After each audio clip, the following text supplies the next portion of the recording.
আসসালামু আলাইকুম ওরহমতুল্লাহি ওয়াবারাকাতুহ।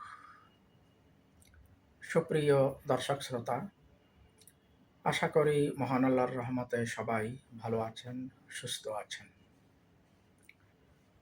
প্রিয় দর্শক শ্রোতা, বর্তমান বিশ্বের ২০০ রাষ্ট্রের মধ্যে একটি পাকিস্তান।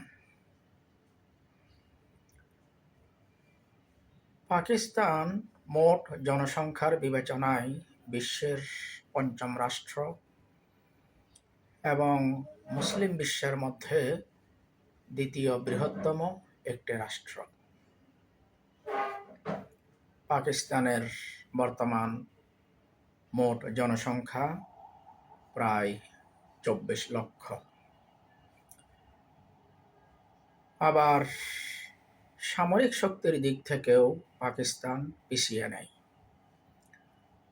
বর্তমান বিশ্বের দেশগুলোর মধ্যে সামরিক শক্তি এবং সামরিক সক্ষমতা বিবেচনায় পাকিস্তানের অবস্থান ১২তম বলা যায়। ১২ থেকে ১৪ এর মধ্যে বর্তমান পাকিস্তান সামরিক শক্তিতে, সামরিক সক্ষমতায় অবস্থান করছে। প্রিয় দর্শক শ্রোতা, এই পাকিস্তান থেকেই আমরা ১৯৭১ সালে স্বাধীনতা লাভ করি। তারও পূর্বে পাকিস্তান ১৯৪৭ সালে ব্রিটিশ ভারতের শাসন কর্তৃত্ব থেকে মুক্ত হয়, স্বাধীন হয়। সেই যাত্রায় উপমহাদেশ ভেঙে দুই টুকরো হয়, ভারত এবং পাকিস্তান। পরবর্তীকালে পাকিস্তানের মানচিত্র থেকে ১৯৭১ সালে আমরা আলাদা নতুনভাবে লাল সবুজের পতাকা সৃষ্টি করি, তৈরি করি, অর্থাৎ স্বাধীন হই। যাই হোক, সেসব পুরনো ইতিহাস বলা আমার উদ্দেশ্য নয়। আজকে আমি বলতে চাচ্ছি, বর্তমানে পাকিস্তান অভ্যন্তরীণভাবে চিন্তা করলে খুব একটা বেশি শান্তিতে নেই, স্বস্তিতে নেই। একদিকে তারা অর্থনৈতিক দুরবস্থার মোকাবিলা করছে, অন্যদিকে নানান রকম প্রাকৃতিক দুর্যোগ সবসময় লেগেই থাকে। বন্যা, খরা, জলোচ্ছ্বাস, এগুলো যেন পাকিস্তানের জন্য বাংলাদেশের মতো একটা নিয়মিত ব্যাপার হয়ে দাঁড়িয়েছে। পাশাপাশি পাকিস্তানকে গ্রাস করার জন্যে, পাকিস্তানকে নিশ্চিহ্ন ধ্বংস করে দেওয়ার জন্যে ভারত সেতু সেই ১৯৪৭ সালের দেশ দুটির বিভক্তির পর থেকেই তারা মরিয়া হয়ে আছে। এখনও সেই ষড়যন্ত্র চালিয়ে যাচ্ছে এবং তাদের ষড়যন্ত্রের ডালপালা দিন দিন বিস্তৃত থেকে বিস্তৃততর হচ্ছে। যাই হোক, মোট কথা বলছি, অভ্যন্তরীণভাবে, অর্থনৈতিকভাবে, শান্তি শৃঙ্খলার দিক থেকে এবং সবচেয়ে বড় কথা অভ্যন্তরীণ সন্ত্রাসবাদ, গুপ্ত হামলা, বোমা হামলা, আত্মঘাতী হামলা, এগুলো বর্তমানে পাকিস্তানের একটা নিয়মিত ব্যাপার হয়ে দাঁড়িয়েছে। এর পেছনে অবশ্য পাকিস্তান সবসময় ভারতকে দায়ী করে আসছে এবং সাম্প্রতিককালে ভারতের পাশাপাশি পাকিস্তান পার্শ্ববর্তী আফগানিস্তানকেও এই সন্ত্রাসবাদের পেছনে, এই গুপ্ত হামলার পেছনে দায়ী করছে। প্রিয় দর্শক শ্রোতা, মূল বিষয়টা আজকে যেটা বলতে চাচ্ছি সেটা হলো, অভ্যন্তরীণভাবে, পারিপার্শ্বিকভাবে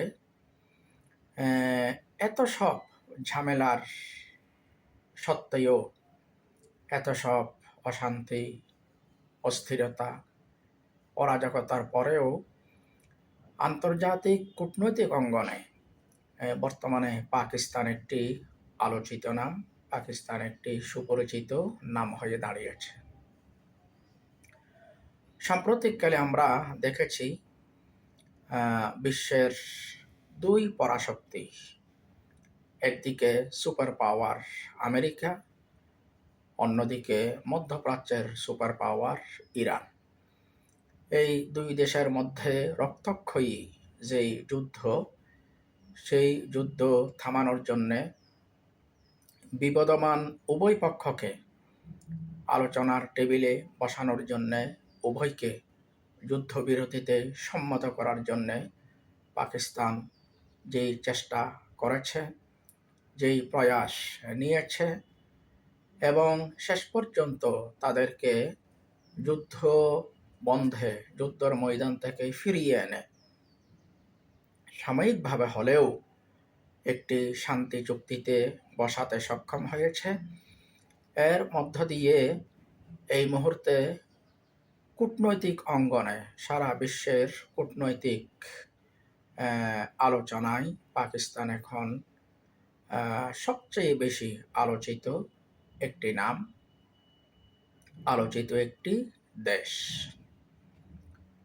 প্রিয় দর্শক শ্রোতা,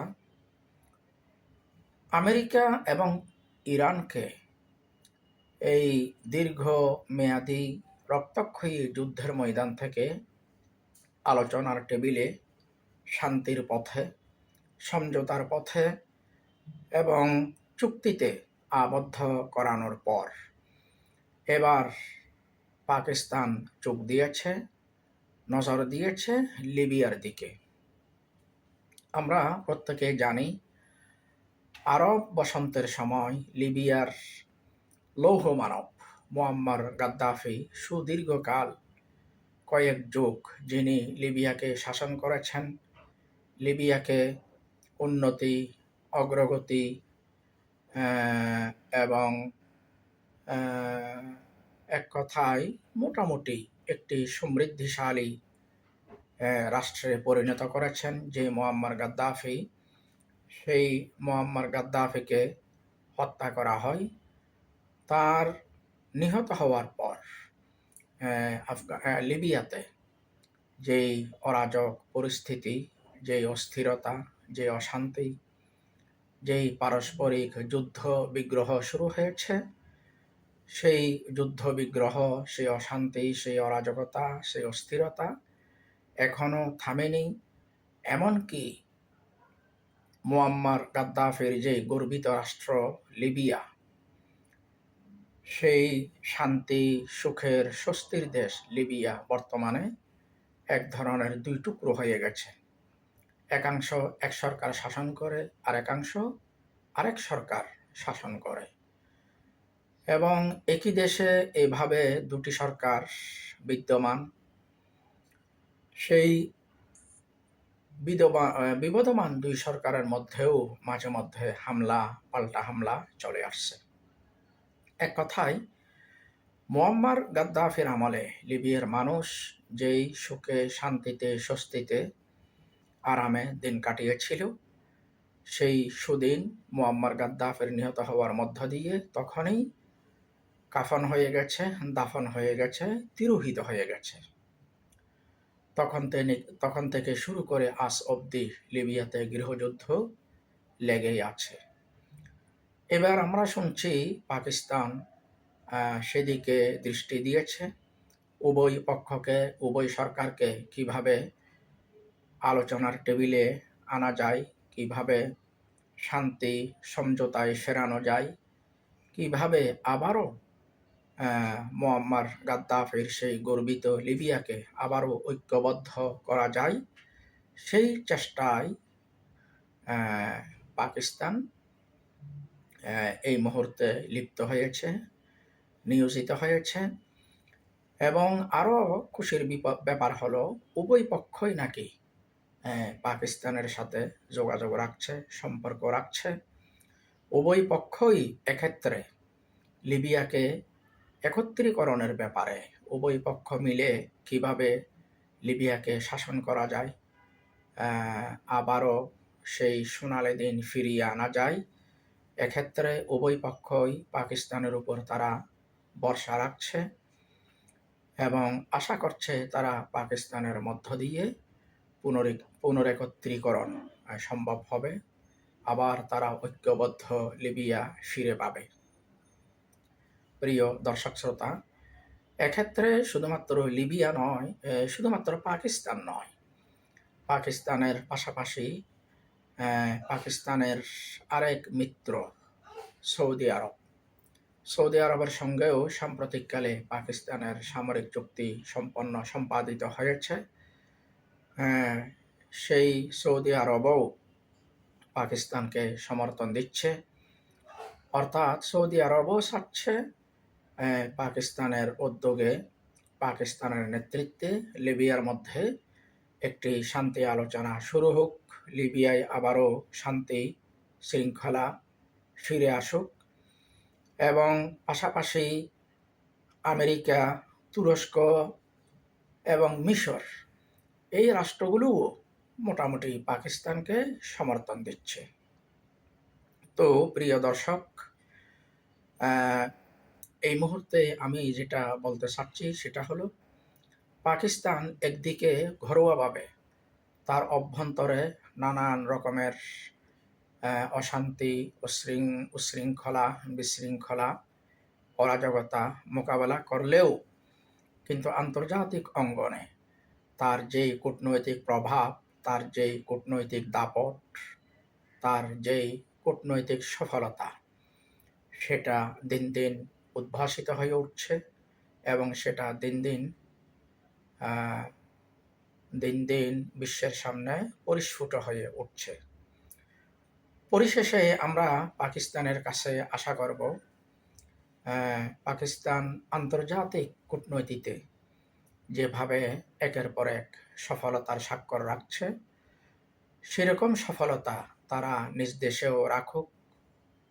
পাকিস্তান যেহেতু মুসলিম বিশ্বের একমাত্র পারমাণবিক শক্তিধর রাষ্ট্র এবং আমাদের পূর্ববর্তী রাষ্ট্র, একসময় যেহেতু আমরা তাদের সঙ্গে ছিলাম, আবার পৃথিবীর দ্বিতীয় বৃহত্তম একটি মুসলিম রাষ্ট্র, এজন্য আমরা কাই মনোবাক্যে পাকিস্তানের অভ্যন্তরীণ শান্তি শৃঙ্খলা, ঐক্য, সংহতি এগুলো আশা করছি। কিন্তু আমরা অত্যন্ত দুঃখের সঙ্গে লক্ষ্য করছি, বর্তমানে পাকিস্তান এবং আফগানিস্তানের সম্পর্ক খুবই তলানিতে গিয়ে ঠেকেছে এবং এক ধরনের একটা বাজে সম্পর্ক বিরাজ করছে। এক্ষেত্রে পাকিস্তানের অবশ্যই দায়িত্ব রয়েছে তার প্রতিবেশী হিসেবে আফগানিস্তানের সঙ্গে একটি মুসলিম প্রতিবেশী রাষ্ট্রের সঙ্গে সুসম্পর্ক বজায় রাখা। পাশাপাশি এখন যারা ক্ষমতায় আছে, তালেবান সরকার, তাদেরও মনে রাখতে হবে আজকে তাদের এই অবস্থানে আসার পেছনে সবচাইতে বেশি ভূমিকা, সবচেয়ে বেশি অবদান পাকিস্তানের। পাকিস্তান তাদেরকে ভৌগোলিকভাবে সাহায্য করেছে, লক্ষ লক্ষ শরণার্থীকে তারা আশ্রয় দিয়েছে, তারা আফগানদেরকে প্রশিক্ষণ দিয়েছে, অস্ত্রশস্ত্র দিয়েছে এবং কূটনৈতিকভাবে যুগের পর যুগ পাকিস্তান আফগানিস্তানকে সহায়তা করেছে। আজকে তালেবানরা সরকার গঠন করেছে, দেশ চালাচ্ছে এবং কিভাবে কেমনে যেন কি হয়ে গেল, ভারতের সঙ্গেও তাদের সম্পর্ক মোটামুটি যথেষ্ট ভালো আমরা দেখতে পাচ্ছি। কিন্তু তালেবানদের মনে রাখতে হবে, পাকিস্তান অতীতে তাদের পক্ষে যেই ঐতিহাসিক ভূমিকা পালন করেছে, সেটা ভুলে যাওয়া তাদের জন্য কখনোই সমীচীন হবে না, সমীচীন নয়। প্রিয় দর্শক শ্রোতা, এখানে আরও একটা কথা বলে ফেলি, সেটি হচ্ছে তালেবান সরকার বা তালেবান শক্তি যারা এখন আফগানিস্তান শাসন করছে, তারা কিন্তু কট্টর হানাফি, কট্টর সুন্নি। সেই কট্টর সুন্নি হওয়ার পরেও সাম্প্রতিককালে তারা ইরানের আয়াতুল্লাহ খামেনির জানাজায় অংশগ্রহণ করেছে এবং খামেনির প্রতি, ইরানের প্রতি তারা তাদের আন্তরিক সমর্থন ব্যক্ত করেছে। তো কট্টর সুন্নি এবং কট্টর হানাফি, পাশাপাশি কট্টর দেওবন্দি হওয়ার পরেও যদি ইরানের সঙ্গে সম্পর্ক ভালো করা যায়, উন্নয়ন করা যায়, তাহলে পাকিস্তানের সঙ্গে কেন সেই সম্পর্ক উন্নয়ন করা যাবে না? তালেবানদের কাছে এই প্রশ্নটি আমরা রাখলাম। পরিশেষে আবারও বলছি, কূটনৈতিক অঙ্গনে, আন্তর্জাতিক অঙ্গনে পাকিস্তানের যেই কূটনৈতিক প্রভাব, কূটনৈতিক দক্ষতা, কূটনৈতিক প্রজ্ঞা, যেটা আমরা ইদানিং দেখতে পাচ্ছি, এটা অব্যাহত থাকুক, বহাল থাকুক এবং উত্তরোত্তর এই এই অগ্রযাত্রা আরও সামনের দিকে এগিয়ে যাক এবং বিশ্ব মানচিত্রে পাকিস্তান একটি শক্তিশালী, অর্থনৈতিকভাবে শক্তিশালী, সামরিক দিক দিয়ে শক্তিশালী, শান্তি শৃঙ্খলার দিক দিয়ে শক্তিশালী, সর্বোপরি একটি শক্তিশালী, সক্ষম এবং অনুকরণীয় মুসলিম রাষ্ট্র হিসেবে গড়ে উঠুক, এই প্রত্যাশা রেখেই বিদায় নিচ্ছি। আসসালামু আলাইকুম ওয়া রাহমাতুল্লাহি ওয়া বারাকাতুহু।